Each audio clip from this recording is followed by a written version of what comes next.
Metro beep viewers எல்லாருக்கும் வணக்கம். ரொம்ப ஒரு சாந்தமான ஒரு இடத்துக்கு வந்திருக்குன்னே சொல்லலாம். ரொம்ப பிரபஞ்ச ஆற்றல் எல்லாமே ஒன்று திரட்டி பல ரிஷிமார்களும் சித்தமார்களும் இங்கே வந்து பேசுகிறாங்க சூட்சுமமான முறையில்.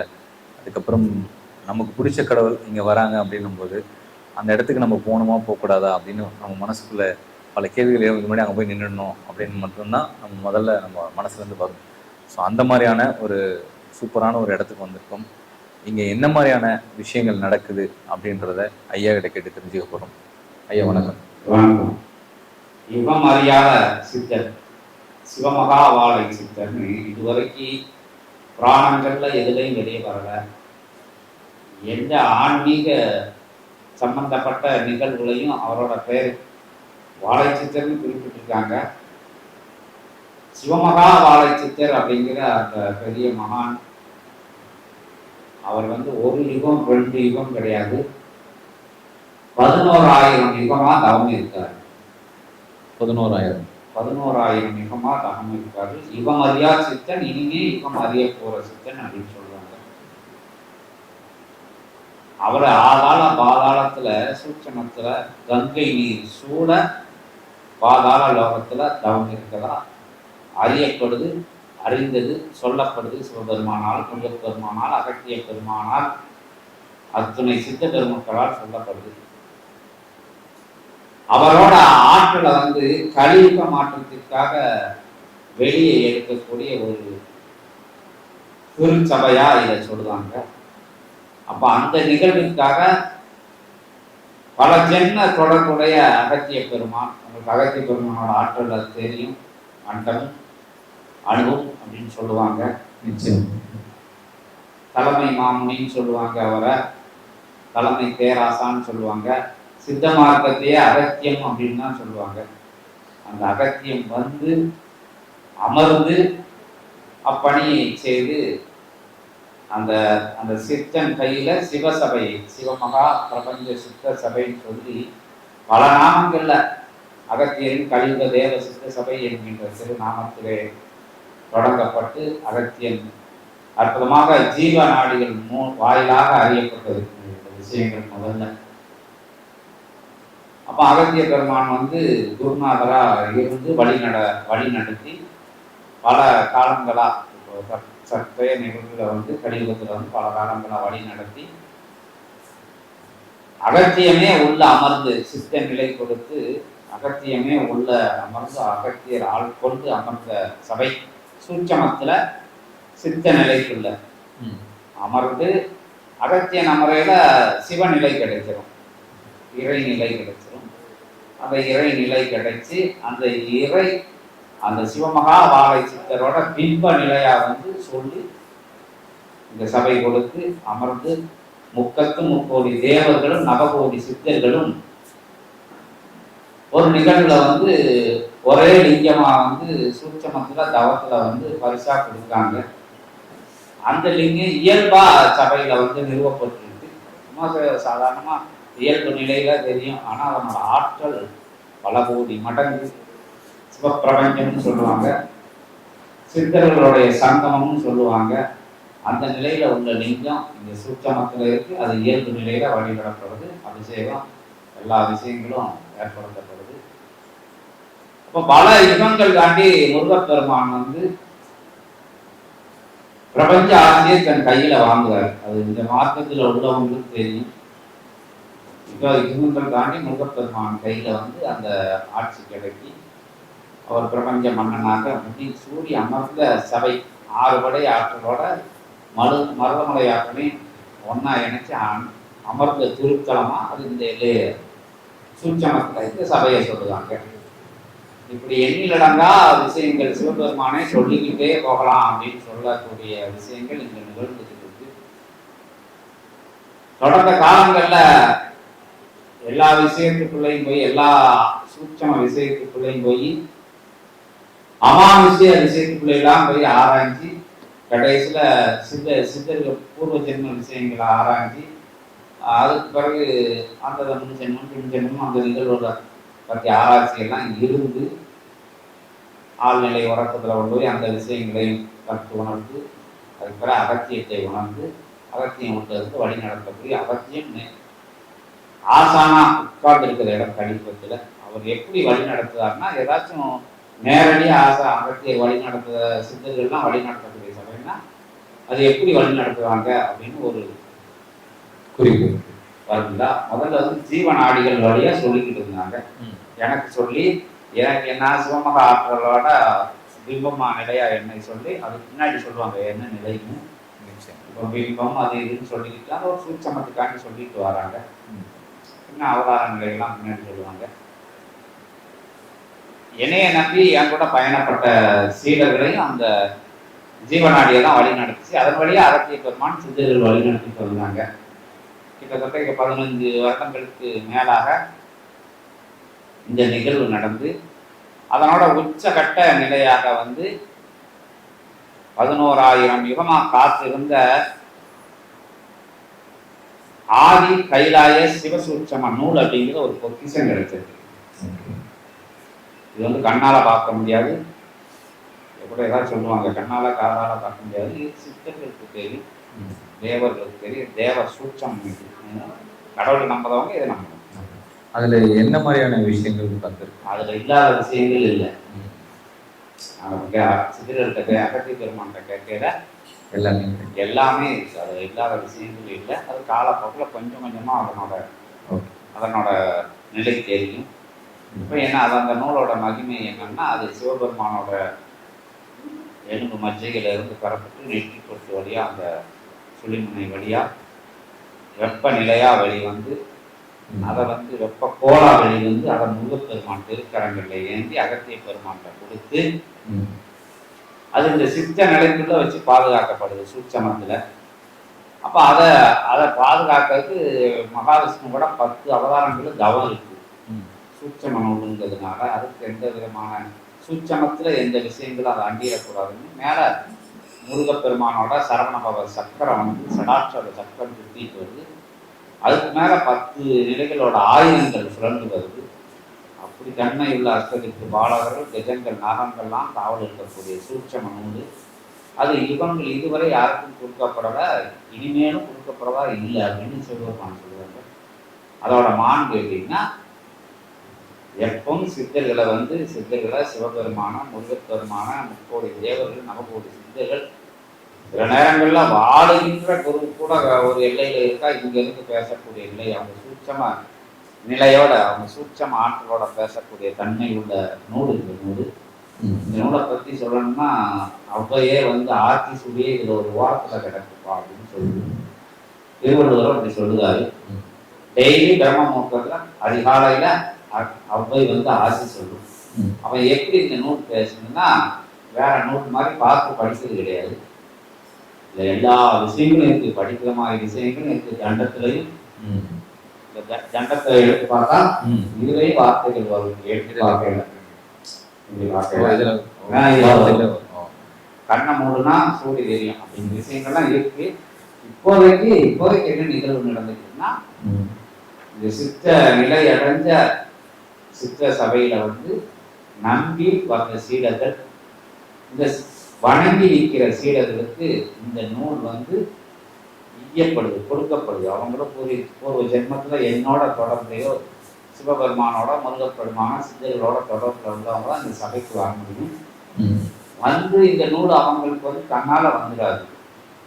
அவங்க சிவசபை மான் பறிஞ்சு சித்தனை அப்படின்னா இங்க ஆசானா என்னை சொல்லப்படுறாங்க அகத்தியருக்கு அடுத்து. பணிஞ்சு நிற்கிற, வணங்கி நிற்கிற, நம்பி நிற்கிற, நெடிய பயணம் வரையில சில சூட்சம விஷயங்கள்லாம் கடந்து வரணும். எல்லாரும் பயணப்பட முடியாது.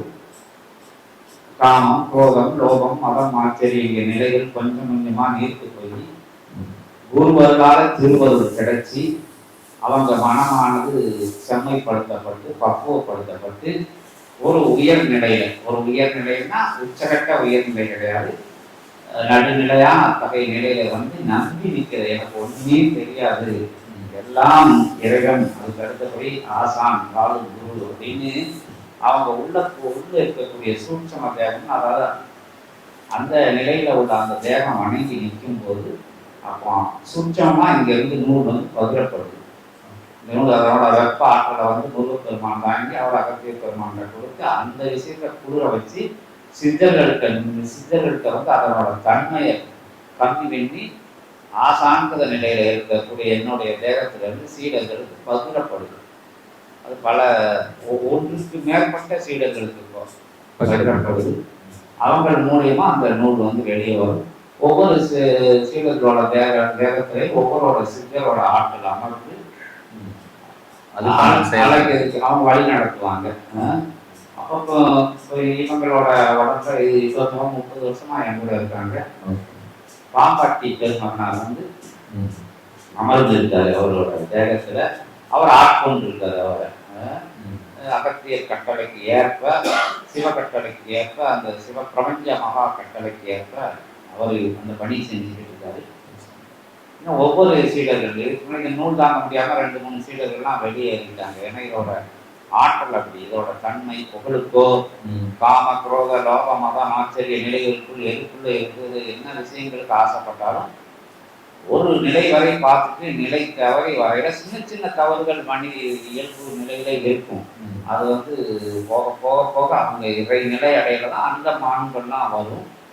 ஆனா இப்போ சில குறைகள் எல்லா மாநில நிலைகளும் இந்த சித்த நிலை கண்டாலும் அந்த குறைகள் இருக்கும். அந்த நூல் அமர்ந்து அரும்பணி ஆற்றிட்டு வரும். அந்த நூல் மாண்பு எங்கேயாச்சும் மாறும் பட்சத்தில், அது தர்ம வழியில இருந்து அது விலகும் பட்சத்துல, அந்த தவ நிலையில இருந்து அது விலகி வேற விஷயங்களுக்குள்ள உள்ள போகல அது திருப்பி இங்க வந்துடும். எங்க வந்துடும்? சிவசபையில வந்து சங்கம் அடைஞ்சிடும், பஞ்சம் அடைஞ்சிடும். அப்படி ஒரு அமைப்பை இங்க ஏற்படுத்தியிருக்காங்க. அதனால அந்த சீடர்கள் வாயிலாக ஒவ்வொரு சீடர்கள் இப்போ இங்க இருக்கிற சீடர்கள் மாதிரி நான் திருச்சி இலையில ஒரு சீடர், பல்லவ சென்னையில ஒரு சீடர் உருவாகிட்டார். அதை வந்து வெளியெல்லாம் விட்டுருக்கு. அங்கே விஸ்வாமித்திர ஆற்றலா பண்ணி செஞ்சுட்டு வராரு. இன்னும் அங்க எந்த சித்தர்கள் அமர வைக்க போறாங்கன்னு தெரியல. இப்படி உலகம் ஃபுல்லா சிவனூர் தாங்கக்கூடிய சீடர்கள் பூர்வ ஜென்ம புண்ணியத்தினால வந்து இங்க வந்து சிவசபையில வந்து இணைந்து வணங்கி நிற்கிற அவங்களுக்கு கொடுக்கப்படுது. இந்த நூலோட ரகசியம் வந்து இதுதான். இதோட மாண்பு வந்து இது எங்கேயும் எடுத்துட்டு எல்லாம் வாங்கிட்டு எல்லாம் என்ன செஞ்சிடலாம்னா முடியாது. அது இறை அருள் வேணும், பூர்வ ஜென்ம புண்ணியங்கள் வேணும், வணங்கி நிற்கணும். நெறிமுறை தவறும் பட்சத்தில், நேர்மை தவறும் பட்சத்தில் அத்தகைய உயர்வான உத்தம வழி வந்து எப்பவாவது தவறி இது எனக்கு கொடுக்கப்பட்ட நூல், என்னோட ஆற்றல்ல வந்தது, என்னோட புண்ணியத்துல வந்தது அப்படின்னு ஒரு சீடர்கள் நினைக்கா கொஞ்சம் அதுக்கு வந்து அனுமதி கொடுத்துக்கிட்டு இருப்பாங்க. ஏன்னா அத்தகைய நூல் கொடுத்ததுனால மன்னிச்சு விட்டுக்கிட்டு இருப்பாங்க. தவறுகள் தொடர்ந்து செய்து இறையாண்மைக்கு மாற்றாக அவங்க செயல்பட்டா அந்த நூல் திரும்பி வரையில அந்த சீடனால தாங்க முடியாத அளவுக்கு காயப்படுத்திட்டு தான் வரும். ஏன்னா இது நரசிம்ம நிலையில கொடுக்கப்பட்ட நூல். லட்சுமி நரசிம்மரா வளர்க்கப்படுது. அப்ப அந்த நூல் திரும்பியில லட்சுமி முதல்ல வந்துடும். லட்சுமிக்குள்ள 30 தேவியர்கள் இருக்காங்க. அப்ப வந்து அப்பவே செயலற்று போயிடுவாங்க மனிதன். அதுக்கடுத்து அந்த நூல் வெளி வரையில நரசிம்மர் ஒரு இடத்துல இருந்து வெளி வரையில எப்படி வருவார்னு உங்களுக்கு தெரியும். இதுக்கெல்லாம் உட்பட்டுதான் சீடர்கள் இந்த நூல் சுமக்காங்க. இது வந்து சொல்லி குறுக்கிலேயே வந்து இது வரமே சாபமா மாறுமப்பா அப்படின்னு முருக பெருமான் சொன்னாரு. அதே அகத்திய பெருமான் உணர்த்தி எல்லாருக்கும் அந்த எச்சரிக்கை கொடுக்கப்பட்ட நூல். இதற்கு சாட்சிகளா சீடர்கள் இருந்து இது தாங்க முடியாம, இதோட வெப்பநிலை தாங்க முடியாம ஓடுனவங்க இருக்காங்க. அப்படிதான் இதோட பாண்டுக்கு போயிருக்கு. சிறப்பையா. இப்போ மெட்ரோபிக் நேயர்களுக்காகவும் பக்தி தமிழ் நேயர்களுக்காகவும் இந்த மகா சக்தி நிலை எப்படின்றத சொன்னீங்க. அதே மாதிரி இந்த பிரபஞ்ச மகாசக்தி சித்தன சபை வந்து எப்படிலாம் நடந்தது, இதனுடைய நூலோட மகத்துவம் என்ன, நூலோட மகத்துவம், அதாவது சிவநாடி நூல் சொன்னீங்க இல்லையா, அதனுடைய மகத்துவம், அதுக்கப்புறம் வந்து சீடர்கள் வந்து எப்படி வழி நடத்துறது, இங்க வந்தா இறை நூல் ஆற்றலும் அதற்கான தேடலும் எப்படி கிடைக்கும் அப்படின்னு சொன்னீங்க. இன்னைக்கு நாங்க வந்ததுக்கு அப்புறம் காலையில பூஜையில இருந்து துவக்கப்பட்டது. ஸோ இன்னைக்கு ஏகாதசி நாள். இதனுடைய சிறப்பு என்ன, இந்த பூஜையோட மகத்துவம் என்ன அப்படின்னு நம்ம நேயர்களுக்காக சொல்லுவோம். இது வந்து 20 வருட சூட்சமமா வந்து குழந்தையிலே இருந்து பிறப்பிலேயே வந்து சபையோட பிறந்த நிகழ்வு இது. அது சூட்சமம்னா சபைக்காகவே பிறப்பெடுத்த கண்ணு இது. கருவிலேயே உருவாயின்னு சொல்லுவாங்கல்ல, அது மாதிரி சபை கொடுக்கப்பட்டது. அதற்பட்டு சிறு வயதில இருந்து ஏற்பட்ட அனுபவங்கள் எல்லாமே சபையோட ஆட்களுக்காக அனுபவங்களா கூறப்பட்ட விஷயங்கள். அது எத்தனையோ நிலைகளை கடந்து வழி தவறிய நிலைகள் மாறி இருந்தாலும் அதுல பாட நிலைகளை கத்துக்கிட்டு எல்லாமே இறை சேவை, மக்கள் சேவையே மகேசன் சேவைன்னு எந்த விதமான புகற்ற நிலைகளும் இல்லாம, எந்த எதிர்பார்ப்பும் இல்லாம, எந்த புகழுக்கும் அடிமையாகாம சேவை செஞ்சு வந்த நிலையிலே அப்பவே பிரபஞ்ச சபை கொடுக்கப்பட்டிருக்கிறது. அது பார்க்கக்கூடிய பார்வை மற்றவர்களிலிருந்து மாறுபட்ட நிலைகளை பார்த்து, மாறுபட்ட வழிகளை சென்று, மாறுபட்ட விஷயங்களை ஆய்வு செஞ்சு, முதல்ல சில விஷயங்கள் வளராது போன மாதிரி ஆவிகள் உலகத்துக்குள்ள போய், அதுக்கு பிறகு கொஞ்சம் கொஞ்சமா அந்த விஷயங்கள் அமானுஷ விஷயங்களுக்குள்ள போய், முன் ஜென்மம் தவம் அப்படிங்கிற விஷயங்களுக்கு போய் உள்ளுக்குள்ளே இருந்து உணர்த்தப்பட்ட விஷயங்கள் செஞ்சு சூட்சமா குருமார்களை அடையாளம் கண்டு, அதன் பின்பாக எல்லாம் கல்யாணம் முடிஞ்சு எல்லா நிலைகளும் வந்த பிறகு அதன் பிறகு இதுல தீவிரமா இறங்கி குழந்தைகள்லாம் பார்த்து எல்லா விஷயங்களையும் பார்த்த பிறகு இதுல தீவிரமா உள்ள இறங்கி அப்ப வந்து நூல்கள்லாம் வழி நடந்துச்சு. ஜீவநாடிகள்னு சொல்லுவாங்கல்ல, சித்தர்கள் தேவர்கள் பேசக்கூடிய நாடிகள் தான் வழி நடந்துச்சு. என்னுடைய தொடக்க காலங்கள் அப்படியே வந்து என்னுடைய சீடர்களை வந்து அடையாளப்படுத்தினாங்க. தொடர்புல வர்றவங்க செய்யறவங்க அவங்களும் அந்த நூல்கள் பார்த்து செஞ்சு அந்த விஷயங்களா வந்து இறை தொடர்பாளர்கள் வருவாங்க, போவாங்க, இருப்பாங்க. இங்க இருக்க முடியாம போயிடுவாங்க. இருக்குன்னா என் கூட எல்லாருமே வந்து திருமணம் ஆனவங்க. இங்க துறவிகளுக்கு அனுமதி கிடையாதுன்னா கால சூழ்நிலையால துறவிகள் ஆனவங்களுக்கு இங்க உள்ள அனுமதி உண்டு. சபையில வந்து சேர்ந்துக்கலாம். ஆனா துறவரை நான் ஏற்க போறேன்னு சபைக்கு வந்தா அங்க அனுமதி கிடையாது. ஏன்னா இது யோகிகளுக்கு உண்டான சபை. எல்லாருமே இந்த கலியுகத்துல வந்து துறவிகளா இருக்கிறதுக்கு உண்டான நிலை இப்போதுக்கு இல்லை. நீங்க பார்க்கக்கூடிய எத்தனையோ ஆன்மீகவாதிகள் எல்லாம் ஒரு கட்டத்துக்கு மேல வழி தவறி, நெறி தவறி, நேர்மை தவறி அதற்கு இதற்குன்னு ஆசைப்பட்டு போயிருக்காங்க. அதனால இங்க அகத்திய பெருமான் இந்த சபைக்காரருக்கு அனுமதி கொடுக்கல. எல்லாம் இல்லறம் கண்டு இல்லறத்தையே வந்து அறமா செஞ்சு அதுலயும் நல்ல பாதையில பயணப்பட்டு கலியுகத்துல பயணப்படுறது ரொம்ப கஷ்டம்னு உங்களுக்கு தெரியும். நெறிகளான பயணப்படையில அது